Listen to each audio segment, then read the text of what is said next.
of wealth you acquire, yes, there are problems, but I don't agree with this take. But let's see what some social media users had to say. They are hilarious takes this morning.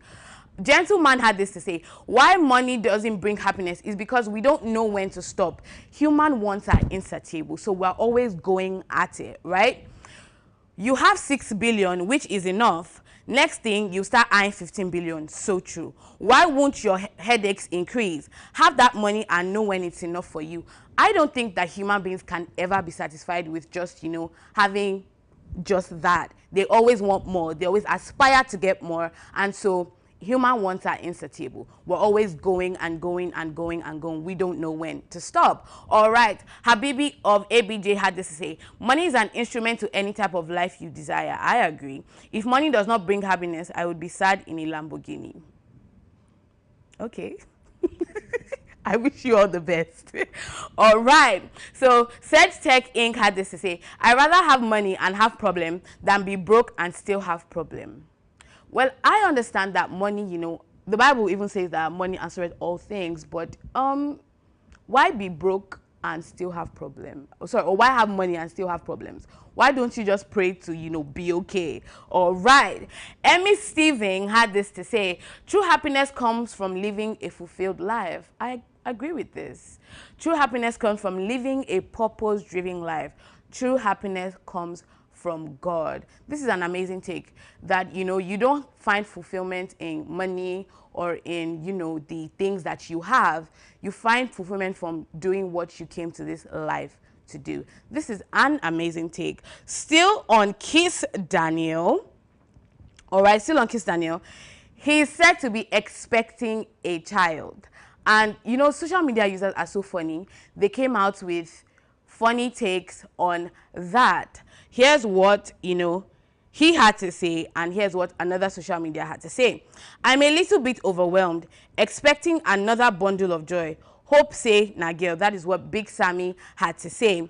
And here's what Kiss Daniel had to say. Boy or girl, the name shall be Morire. I love that name. It means I have seen the goodness of God. That is such a beautiful name, and we wish himself and his wife safe delivery, and we wish them all the best.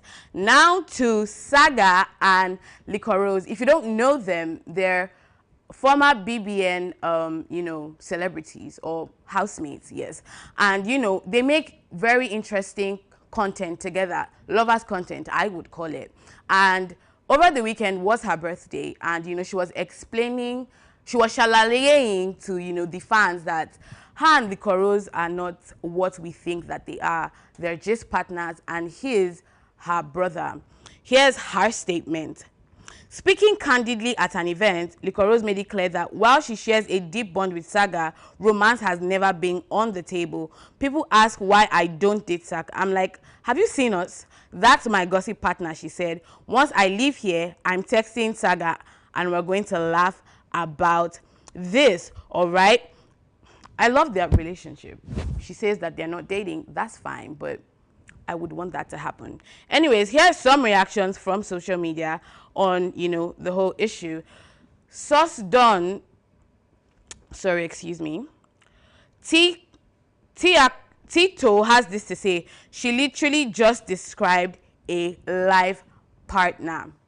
Obviously, you have to be friends with your, man or the woman that you plan to be with.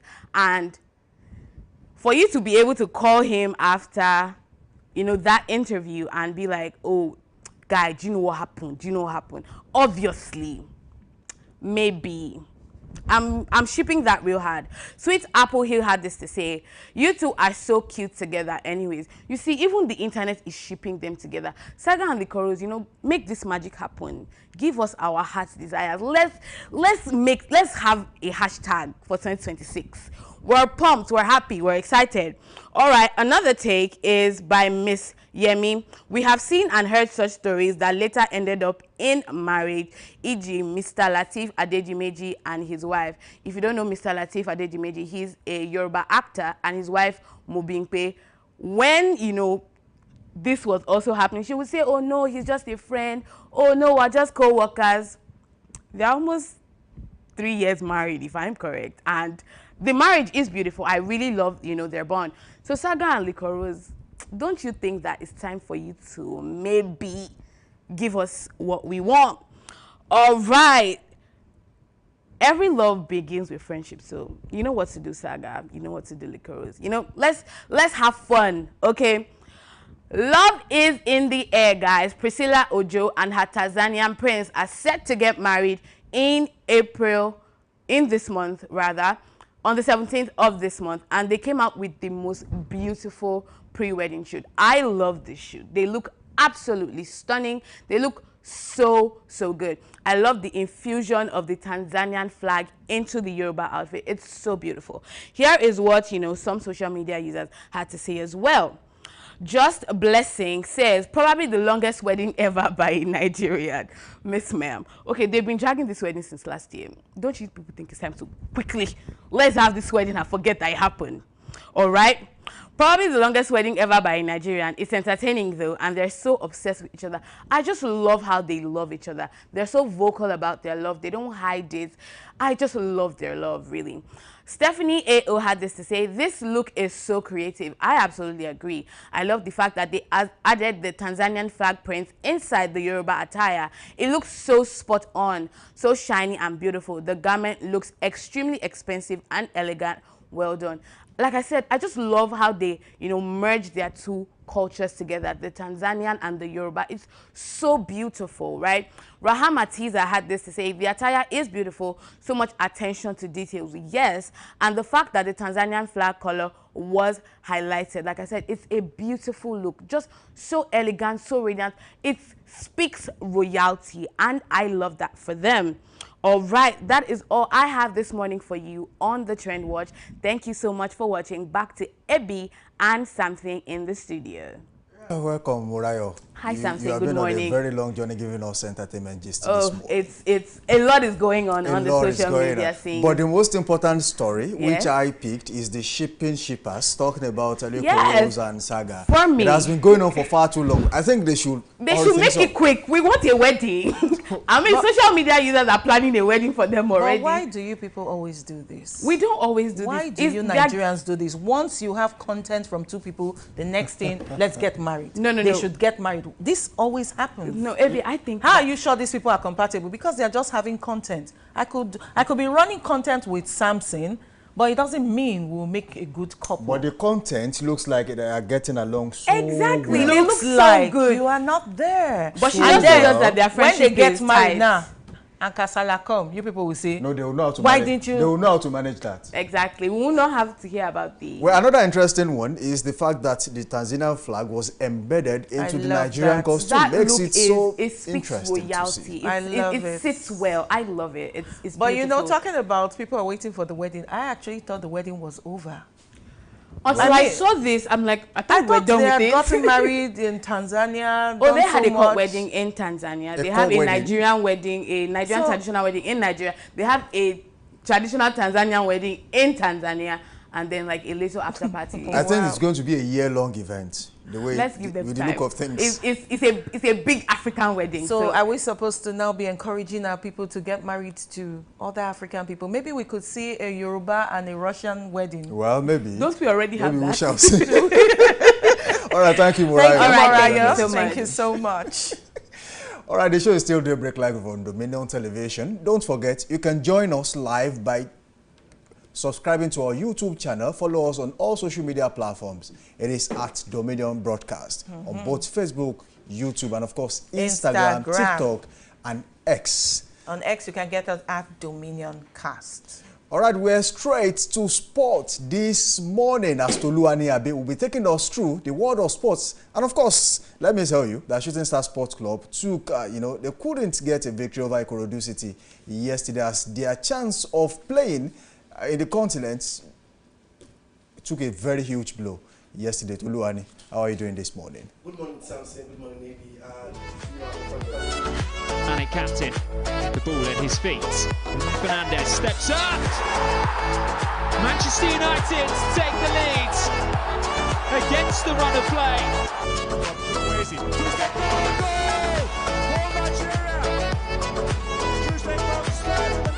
Around 40 40% on the threes. The floater. Very valuable challenge.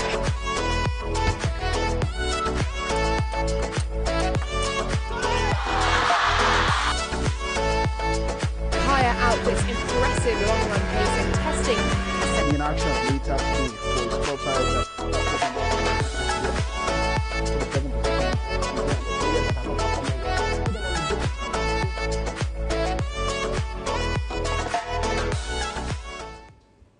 Good morning, Samson, and trust me, such an amazing weekend in the world of football. So many victories, but I'm going to be starting with the good, the bad, and the ugly. We're going to be starting with Paris Saint-Germain victory right here in France, and an amazing victory for Luis Enrique and the boys. Paris Saint-Germain have been crowned League One champions for a record extending 13 time. PSG beat Angers 1-0 at home on Saturday, thanks to Desire Doué, a 50th minute winner to seal a 4th straight league title. Luis Enrique's side are unbeaten in the league this season and have 6 games to spare to remain invisible, a feat which has never been achieved in the French top tier before. This is an amazing victory for, the French side. Paris Saint-Germain are looking at what Cristiano Ronaldo has been saying about the French side not being a competitive league, but having to see Luis Enrique not beaten this season, then amazing. I remember what they did to Liverpool right here in the Champions League. So I think this is one great thing that you need to see right there in the French League One with Paris Saint-Germain. Moving away from that, we're looking at the MPFL League.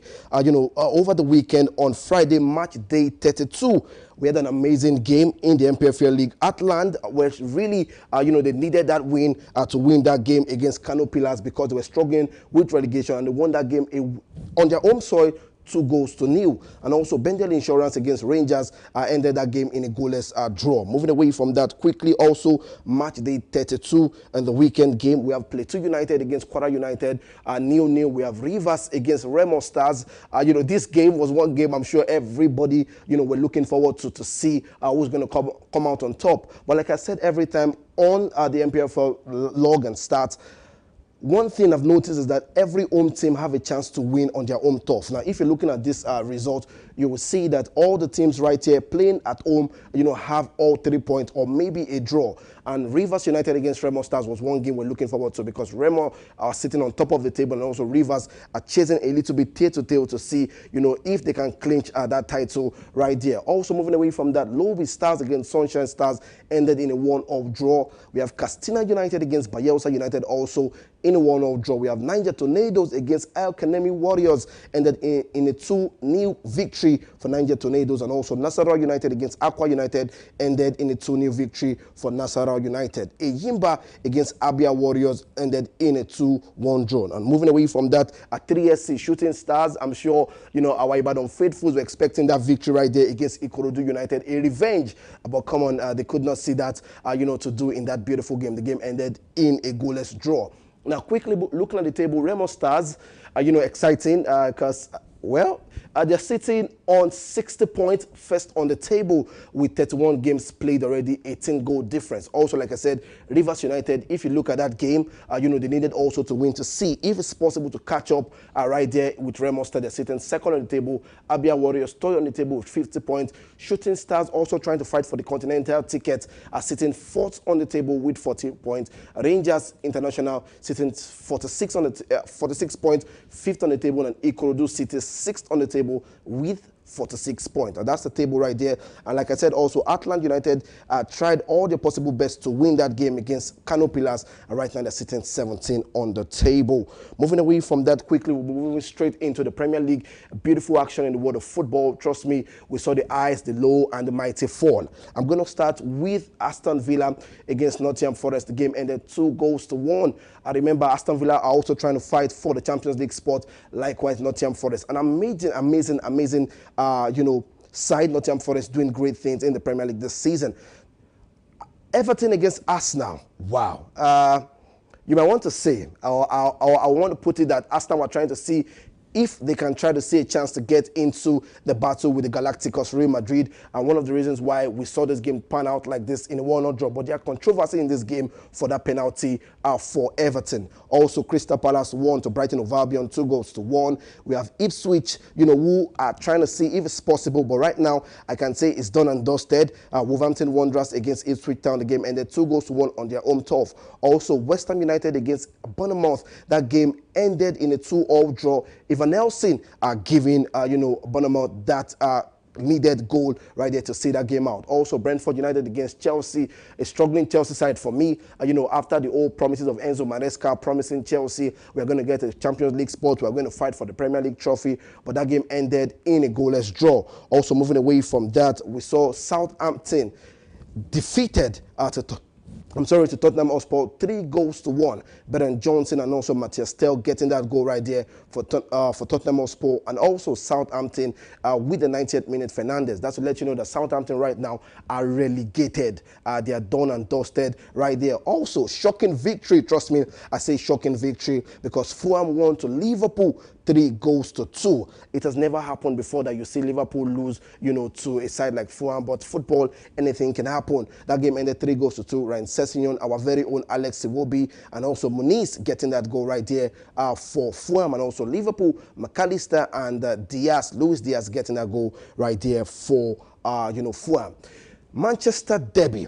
Manchester United against Manchester City ended in a goalless draw. Remember, Ruben Amorim has been doing great things right there for Manchester United. I mean, with the Manchester derby, remember the first leg ended in victory for Manchester United. And right now, this is also a draw for this two sides between Manchester United and Manchester City. Moving away from that, we'll be heading straight into the world of Formula One. We'll be heading straight into the world of Formula One right there in Japan. And trust me, Max Verstappen has been doing great things right there with Red Bull driving that beautiful car, and the man has won, that in Japan, sitting first on the table right there. And also Norris, who drives for McLaren, and also Piastri, who also drives for McLaren, are also sitting third and second on the log right there. If you're seeing, the chart right now, you'll see that fourth on the table is Charles Leclerc, who drives for Ferrari at 12 points, and also George Russell, who drives for Mercedes-Benz, are sitting 10 points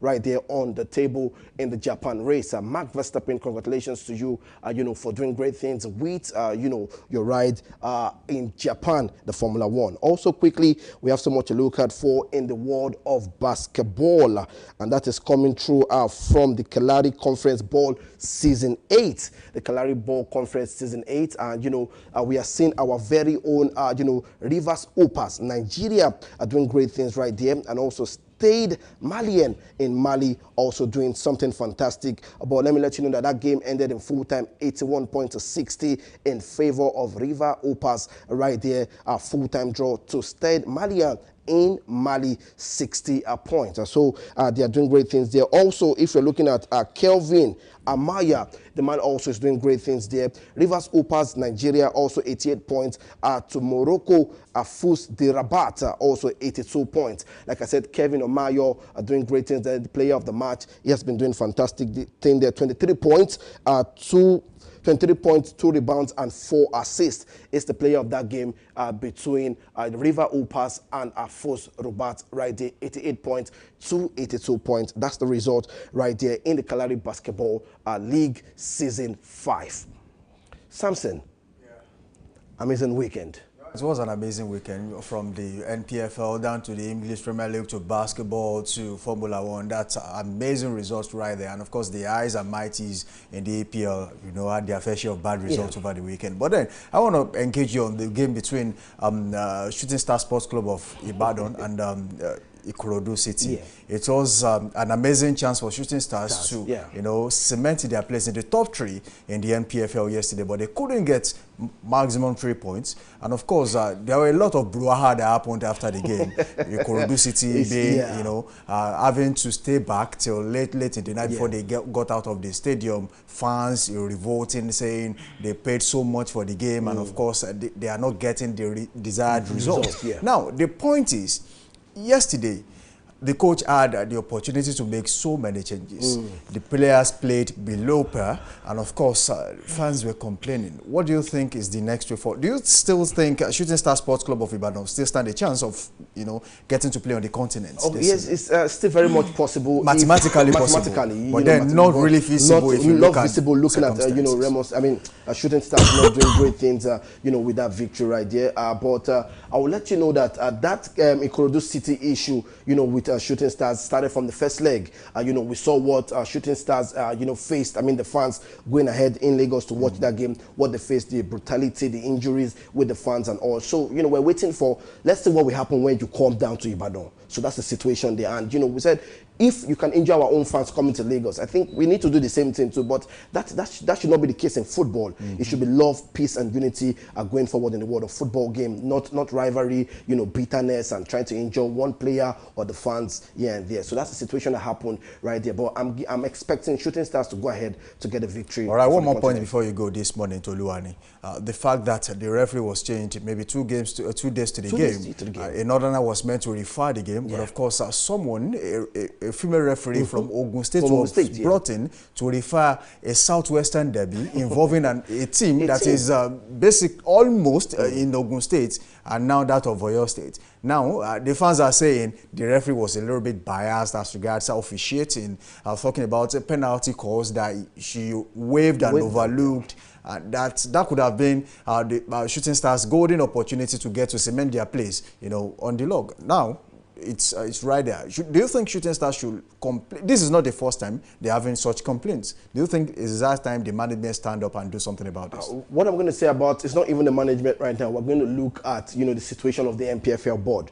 Starting from the change of the referee within 2 days of the game. And not even the referee that's supposed to ref that game for that derby game. But trust me, I think MPFL, the management team, they need to do better going forward. And also for Shooting Stars, they've had several complaints of referee situations, penalty calls, red card, this or that. So I think they need to look into the board and go fight for these situations. You know what Real Madrid can do in situations like this. You know how they play politics, but I'm sure Shooting Stars don't want to rub shoulders with. They want it to be game and fair, not rub shoulders with other people and say let's buy our way into this, but they want it clean and fair. All right, thank you, Toluwani, for joining us this morning. Thank you so much. All right, the show is still Daybreak Live on Dominion Television, where we bring you major stories on the pages of the newspaper, from sport to entertainment. This is where you get it all. Dominion Television. Abby. I'm not talking to you. You people, you and Toluwani, you were talking of love, peace, and unity. You just left me there. No, the point. You people just left me hanging. The point is, you did entertainment, and you just left me hanging. You enjoyed it. You're telling everybody I'm not a sports fan. No, that's not the point. That's what it means. That's not the point. You're biased. Okay. I'm not talking to you anymore. All right, I'm sorry. All right, let's go on a short break. We'll be back after this time out.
Welcome to Dominion Broadcast House, your channel of choice, with the best stories and the best songs, where inspiration meets entertainment. From powerful stories to thought-provoking conversations, we bring you content that informs, entertains, and transforms. Catch top-notch entertainment, including movies, talk shows, and insightful programs curated just for you. Looking for cutting-edge documentaries, exclusive interviews, and lifestyle shows that matter? We have got it all. Stay ahead with the latest trends, inspiring success stories, and must-watch TV moments only on Dominion Television. Join a community that celebrates excellence, innovation, and African storytelling at its finest. Don't miss out. Subscribe to our YouTube channel, follow us on all our social media platforms, and watch Dominion Television today.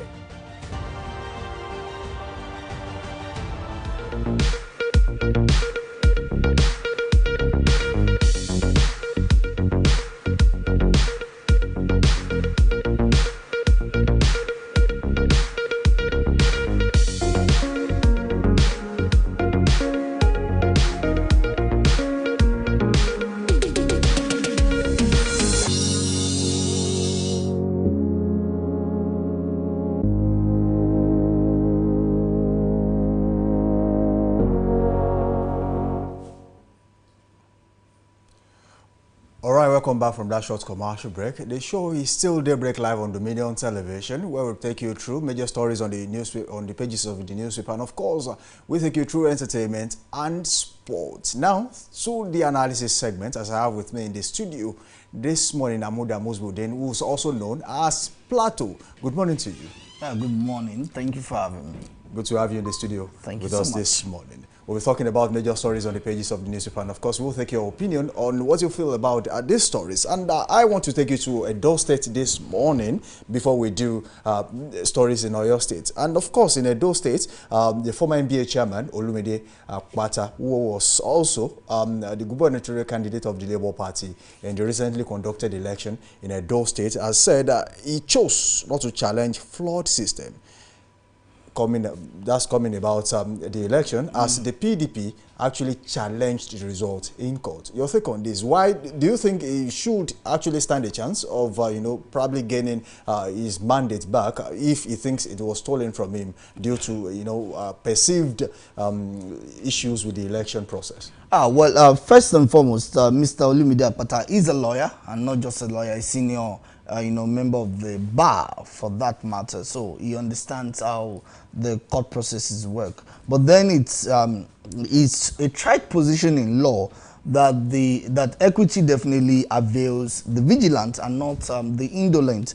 And if Mr. Olumide Akpata decides to waive his rights in terms of seeking redress in court, if he so believes that his mandate was taken from him. However, being realistic about it, I'm trying to see how someone like Olumide Akpata would say that he was robbed of the election, because he came a distant third in that election. And so I'm trying to see how it's possible, unless you want to talk about what happened in Imo that brought in the current governor, the Supreme Court ruling, and the whole political mathematics addition and subtraction that took place. But I do not see that taking place in Edo State. So it would have been a journey to nowhere if Mr. Akpata had decided to pursue the matter in court, maybe again for being an academic exercise. That would have made sense. But the fact that he came a distant third in that election already points to one thing, which is that there is no way he has a mandate stolen. Well, if anyone would talk about the mandate stolen, it will be the closest party, in that election, because again, there are no evidence. I was on ground in Edo State during that election as an observer, and I saw how things panned out, and it was obvious that it was a two-horse race, between the APC and the PDP. Now, you're saying that it is because he knows he stands no chance of winning that mandate back. That's exactly why he decided to stay back. I believe so. I cannot speak for him, but I believe that must be a reason. It amounts to you taking your money and then throwing it into the ocean if you decide to contest an election that you obviously lost, unless there are technical grounds that you can leverage. All right. Still talking about some major story on the pages of the newspaper this morning. There's a particular story that, has a lot to do with what's going on in Nigeria as we speak. It is not the first time that state of emergency has been declared in Nigeria, in a state in Nigeria. So I want to ask you this morning. There has been calls that state of emergency should be declared in Plateau State, talking about killings. Some people are saying enough is enough. We have been losing our men, we have been losing people, we have been losing our lives and properties.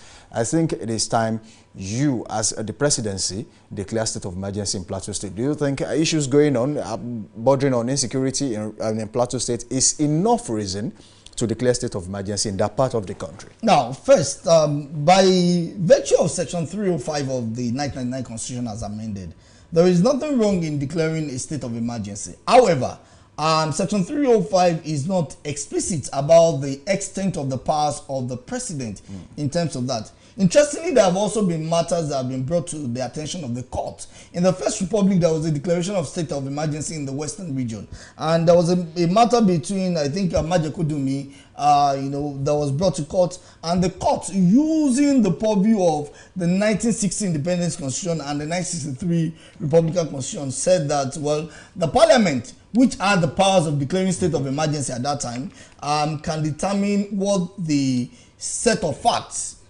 is that constitutes enough ground to justify declaration of a state of emergency. In other words, it means that if we now transmute that into what we have in this Fourth Republic, and because the couching of the words of the Constitution then is almost same with what we have now, it would mean that the president also will have the powers, as much as we don't like it, would have the powers to determine what set of facts would justify the declaration of a state of emergency. What that would then mean would be that, well, the insecurity that is taking place in Plateau may justify a call for a state of emergency. However, the Constitution is not clear whether, Section 305 is not clear whether the powers of the president to declare a state of emergency also includes the same power to suspend, elected officials. And this has not been contested. In fact, in this Fourth Republic, the only time we had a contest of that was this same Plateau State, when there was a declaration of state of emergency under the Obasanjo administration, and the Plateau State Attorney General approached the court, but the court said, hey, you don't have a mandate, you don't have a local standard, because, hey, democratic institutions are already suspended, and you should have the, the go-ahead of the Administrator General, the sole administrator. So we don't have anyone contesting. Now, coming back to what is happening in Plateau State, I think we have to be very careful here. Okay. Anyone who understands the terrain of Plateau State, which I do to an extent, will know that what we are seeing play out now in Plateau State has been on for a while. This is not the first time. In fact, these were also the same issues. That's been happening time and time again. These were the same issues that led to the then state of emergency declared in the same states under the Obasanjo administration. The contestations between the what I'll call the indigenes and settlers. As much as we don't want to stereotype anyone, the contestation between the indigenes and Fulanis who have settled. So what is the bone of contention here? Number one is land. And it still boils down to the same elder farmers crisis. Now, that said, if you also look at the dynamics of what has happened, we need to ask certain questions. I read in the news that, yes, about 40 persons were said to be killed around Bokos, which is a community I'm familiar with. And, over 383 houses, or about 383 houses were burnt.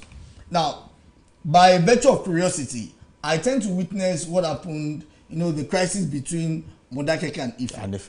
So, I can say that by virtue of that experience, first-hand experience, one can give a premonition of what it takes and how long it takes for you to say that you are burning down a house. Talk more, 383 houses. So what was our security unit doing? There is a military checkpoint close to Bokos.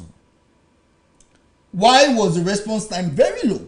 Are you saying it was coordinated, pre-planned? Even the governor said that this was definitely coordinated. Now, let's not begin to hide, behind the finger. The attacks were obviously coordinated because it wasn't just an attack on Bokos alone. There were other communities that were attacked. And the undue silence now, that is not to say that the agencies or the security agencies are complicit. But I'm saying that we have a problem on our end, and that problem is the fact that the response time of our security agencies is terrible. Very poor, according to you. Same thing happened in, the Uromi crisis. It is not a flash that, it doesn't require a flash for you to, lynch 16 people and then set them ablaze. This is something that would have taken more than about 30 minutes or more. So why is our response time very low? All right, let me ask you this question. There is a saying that if insecurity lasts in a state for more than a day, it means that the government is complicit. That's this usual saying out there. Are you saying the government is turning blind eye to some of these things that are happening, probably because some people are being protected in one way or the other? Now, let's also face one fact, and we've heard this before now. There will always be sympathizers within, even our security agencies. Yes, sympathizers to certain causes. Remembered when, Mohammed Yusuf of, of the notorious Boko Haram insurgency started. They had sympathizers in the army, sympathizers in the police, and these persons were giving information and also helping to circumvent information. In fact, we've had, attacks and, some reconnaissance from the army which were exposed to these agents, these individuals by efforts of these sympathizers. So we would always have sympathizers. That does not mean that we will now commit a fallacy of labeling the whole institution of the police or the army as being complicit. But that said, we then must understand that because they are sympathizers, and these sympathizers can be to the aggressors or the victims. And that's even if we are going to talk about victims in this case. And with all due respect, if you look at the level of communal crisis that we have in Nigeria, you will see that to a large extent there are hardly victims. There are hardly victims, but largely oppressors and aggressors. Because by the time you look at it, you see that before one person is resorting to maybe vicious attacks, violent attacks, there have been some other psychological attacks. Stereotyping. Someone did an analysis on, Eda's famous crisis, and he said that, hey, look at it very well. You will see that there's been a very tenured, system of psychological attacks on these persons who now see themselves as being in contestation with the indigenous. So these are the issues that we need to deal with.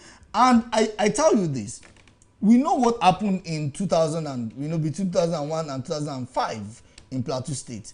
If we are not careful, we may be going that route again.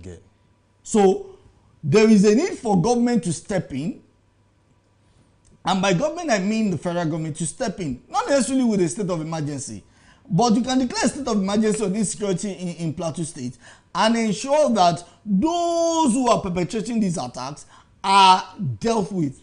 The only thing you need for crime to fester is when there is no deterrence. All right, this brings us to this particular question. In juxtaposition of the current insecurity in Plateau State and that of Rivers State that led to the declaration of state of emergency in Rivers State, which one do you think is more deadlier? And of course, the effects they have on the economy and of course, Nigerian security framework at large? Well, I think the two situations, Rivers and Plateau, are quite not analogous in the sense that what we have in Rivers is clear politics.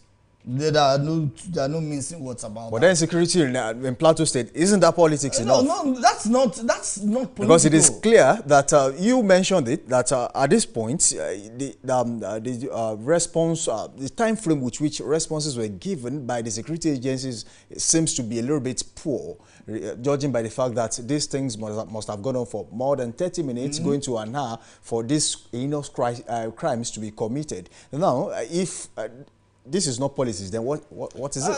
It's not politics. You see, let's try and unpack all of these issues. Okay. What we saw in Rivers is a battle for 2027. What we are seeing in Plateau is a battle for survival. It's an existential crisis. They are two different things, okay? And you know what we saw in Plateau, you would, at a point, you will still see alignment and realignment take place among the political gladiators. But what we are seeing in Plateau, you will not see such realignments. That's a fact. So it's an existential crisis. Some persons are being put on their toes because their life is being threatened. Their livelihood is being threatened. Their existence, their being is being threatened. And so it is not political as we had in Rivers. And so I do not see the president coming up with such hasty and one-sided declaration as we saw in Rivers. Also, given the fact that the case of Rivers has thrown a lot of issues up, and I don't feel that the president want to embroil the country in another wind of crisis. All right, away from that, we head straight to Kano State this morning. And of course, there has been a release from the police as the invitation extended to the monarch in Kano State, Emir Sanusi, has been withdrawn, and instead it will be quizzed in Kano State. Do you think that's just as a result of the respect they are trying to give to his current position, or that the institution represents? You see, if the police structure really respects the Emir, they would not have said they were inviting him to. Why did sudden turn around? Why did change? Yeah, but it's obviously because of the outcry. Now, let me say this, and we need to stop this attitude in this country.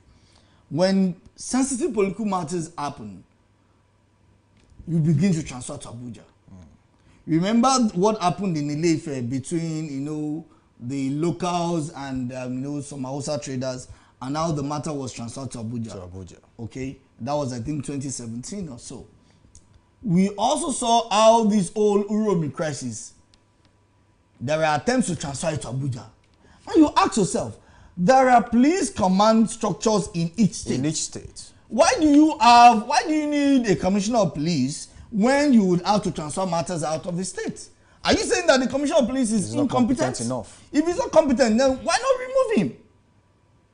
But because of the political nature of this crisis, you know that, you recall that before Governor Abbas came on board, Abbas Yusuf came on board, okay, Emir Sanusi was removed as the Emir of Kano, and in his place, okay, another person was appointed as Emir by, the then Governor Ganduje. When Abbas came on board, he announced the removal of the Emir appointed by Ganduje, and now reappointed Sanusi as the then deposed Emir. Yes. Now, normally, it is a norm in Kano that Durban, the Durban festival was going to be performed by the Emir. But here we have two persons laying claim to the same throne, calling themselves Emir, and vowing to go ahead with their Durban. And you see, it doesn't take magic to know that this is an invitation to crisis. Again, during the Eid prayers last week, two of Emir Sanusi's aides, two of his Dongaris, were stabbed. One was fatal. So we've seen this play out. And then we have this tendency in the country to be proactive and not to be reactive and not proactive. So we saw that play out, and even though the Durban has been cancelled, there was still a fatality. That's to tell you that we could have avoided this crisis before now.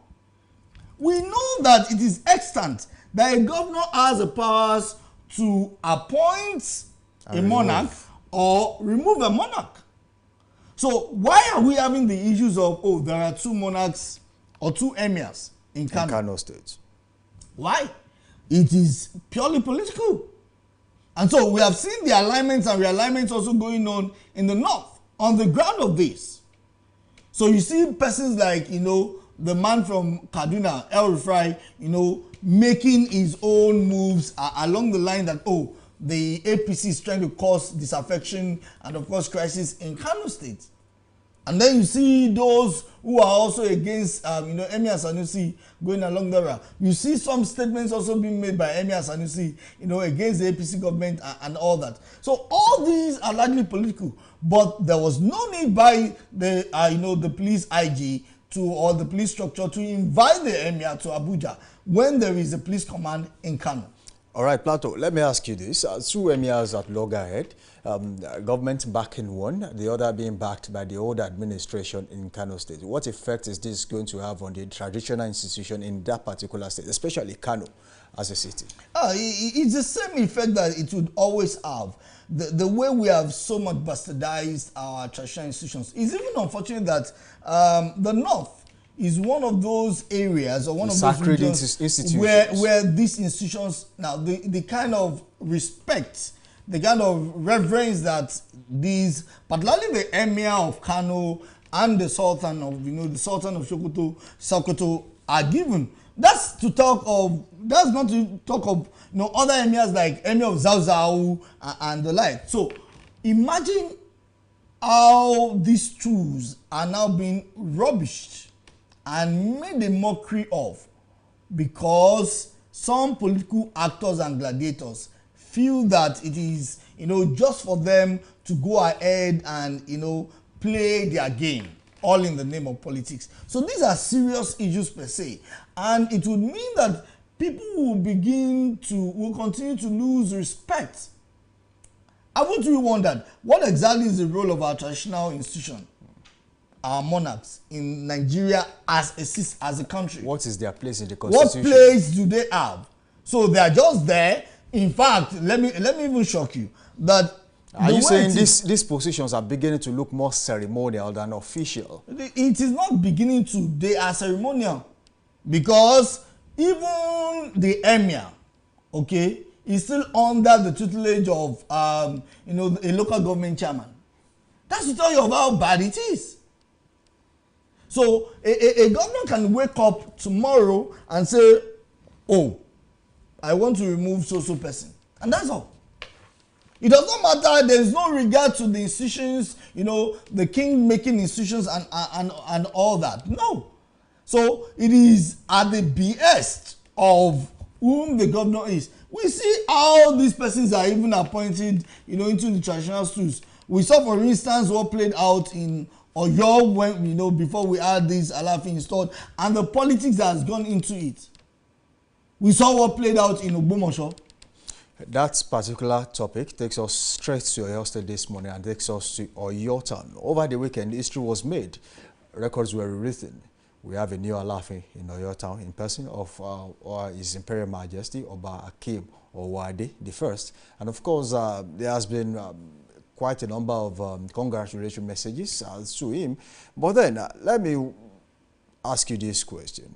This is one thing that do not happen often, seeing an Alaafin being installed. I think the last Alaafin was about 51 years on the throne. That tells you how sacred that institution is, how, you know, bit of opportunity it is for you to witness that occasion. That actually was covered by Dominion Television. We're there live. But then the question is, now, after the back and forth that went ahead as regards who to become the next Alaafin, the intervention of the governor, and of course the Oyomesis having their say, what would you say to an Alaafin right now?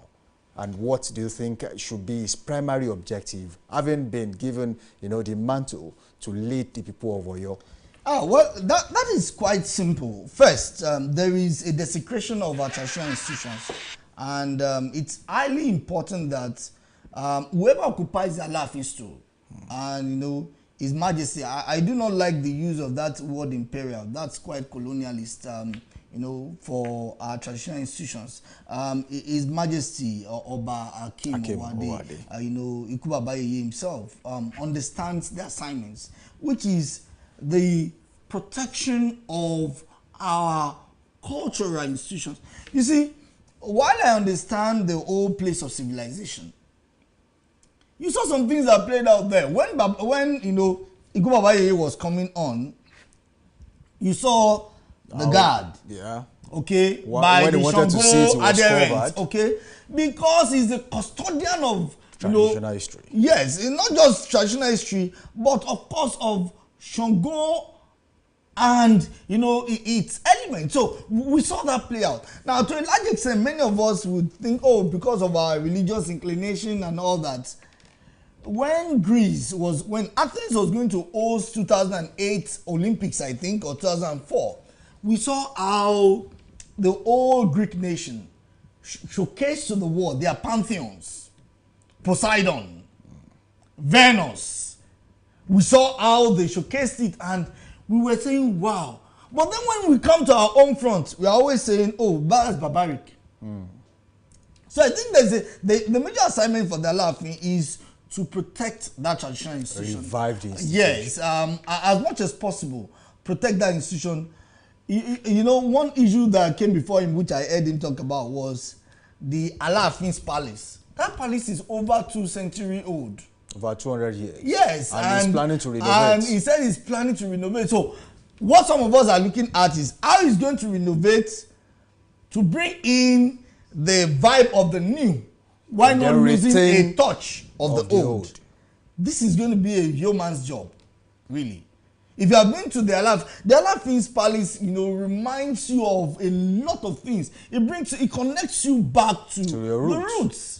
So the Alaafin has so much to do, and again, it's also important that the Alaafin also creates this room for development in Oyo town. One would expect that for a town as Oyo, there should be more than what we have at the moment. There should be more than what we have at the moment. And it must also be a bridge, a bridge. And there should be less, meddling into politics. This is one of the areas I feel that our traditional institutions have become so rubbish. Do you think kings have the will to stay off politics, despite the fact that political juggernauts, political jobbers will always go to them when it is time for election? Oh, well, he is the father of everyone. So if they come to him, there is nothing wrong in entertaining them. But eventually, no matter how hard you try, you still have a choice. Within you know who you want. There's something, for instance, in parenting, you say that there is no way you would not like a child than the other. But you have a statutory duty as a parent not to show it. The failure, in managing that is why we are off. So when you get unnecessarily involved in politics, there is no way, if the person whom you don't support eventually comes to power, you will keep having a running battle. And the effect of that will be on the traditional institution. It rubbishes an institution further when a governor comes in and says he's removing or suspending, a traditional ruler. All right, away from there this morning, while history was being written, Oyo State lost an illustrious son, a former governor, a mathematician par excellence. His name will always be mentioned when it comes to Oyo State politics. Dr. Omololu Olunloyo passed away at the age of 89. Of course, there has been rave reviews from all corners of the world. The presidency, the Afenifere, the Oyo State government, everyone is saying so much about the man that has left this world. That is in person of Dr. Omololu Olunloyo. It's quite sad as he had to go. A few years ago, there were rumors that he passed away, and then Baba came out to say, look, I'm hale and healthy, nothing is wrong with me. And then eventually, somehow, at 89, Baba is no more. Yeah, and 9 days to his 90th birthday. Almost there. Yeah. It's actually quite painful for anyone who knows, Baba Omololu Olunloyo. You will know that man is a repertoire of, wisdom and, politics. And interestingly, I believe it's just unfortunate. Some of the narratives that we see flying around, as you know, when people talk about what happened in 1983, what is most talked about is how it is believed that the action group was rigged out of power. But less is talked about the politics that led to, you know, the defeat of the action group in, you know, the old Oyo State. But unfortunately, we have less, you know, written about that. Now, the interesting thing is that the shapers of our political history in Nigeria are gone, and less is written about them. How many books do we have on, you know, Akintola, for instance, to know his own side of the story? Okay, we've not seen Babolu Loyo also explain his own side of the story. We know that, of course, Pa Jasin is a man that a lot has been written about, but then Omobori Owo does not have some, you know, much written about him, and you know the politics that led to his emergence. We know the politics that led to the emergence of Adebayo Inquirer, for instance. But a lot of what we call the, you know, the events behind the scenes are not known, and unfortunately we would keep having stories, or you know, what Chimamanda will call, you know, a one-sided story. Because hey, that's what we keep having, and it's not a good one. I hope that historians will begin to look at how we can, you know, have a boisterous history that our children can really do with. All right, Plato, it's really an honor to have you in the studio with us this morning on Dominion Television. We do hope that next time we call you, you'll be here to do justice to major stories on the pages of the newspaper. Hopefully. Thank you for coming. Thank you. All right, the show is still Daybreak Live on Dominion Television. This is where we bring you major stories on the pages of the newspaper, and of course, do justice to them by doing analysis. You can also link up with us on social media. Do that on YouTube, Instagram, Facebook, and TikTok at Dominion Broadcast. You can also join us on X at Dominion Cast. Let's go on a short break. We'll be back after this time out.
Champions, they say, are not those who win. Actually, they are those who continue to try until they win eventually.